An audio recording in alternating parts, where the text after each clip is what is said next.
స్వాతంత్ర్యం వచ్చిన దగ్గర నుంచి ఇప్పటి వరకు గుర్తించని 30 సంచార జాతులను బీసీ కులాల్లో చేర్చే అంశాన్ని పరిశీలిస్తామన్నారు సీఎం కేసీఆర్. బీసీ కులాలు సంచార జాతులు అనే పుస్తకాన్ని ప్రగతి భవన్లో ఆయన ఆవిష్కరించారు.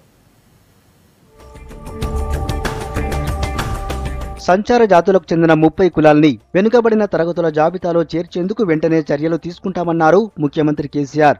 దీనిపై అధ్యయనం చేసే బాధ్యతను రాజ్యసభ సభ్యులు కేశవరావుకు అప్పగించారు. నిన్న ప్రగతి భవన్లో తెలంగాణ రాష్ట్ర బీసీ కమిషన్ సభ్యులు జూలూరి గౌరీశంకర్ రాసిన బీసీ కులాలు సంచార జాతులు అనే పుస్తకాన్ని ఆవిష్కరించారు సీఎం కేసీఆర్.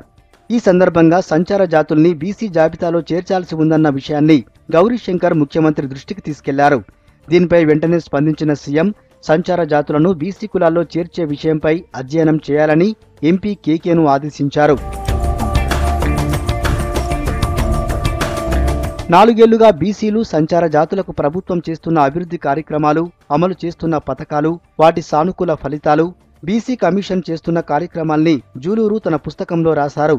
సంచార జాతుల్ని బీసీ కులాల్లో చేర్చాల్సిన విషయాన్ని పుస్తకంలో ప్రస్తావించారు. సంచార జాతుల పిల్లలు మొదటిసారిగా బడిగడప తొక్కిన విషయాన్ని పుస్తకంలో రాసినట్లు చెప్పారు జూలూరి గౌరీశంకర్. ప్రభుత్వం 718 గురుకులాల ద్వారా పేదలకు విద్యను అందిస్తుందన్నారు. కేశవరావుతో మాట్లాడిన తరువాత సంచార జాతులపై బీసీ కమిషన్ నిర్ణయం తీసుకుంటుందన్నారు సీఎం. వీలైనంత త్వరగా బీసీ కులాల జాబితాలో చేర్చుతామని హామీ ఇచ్చారు.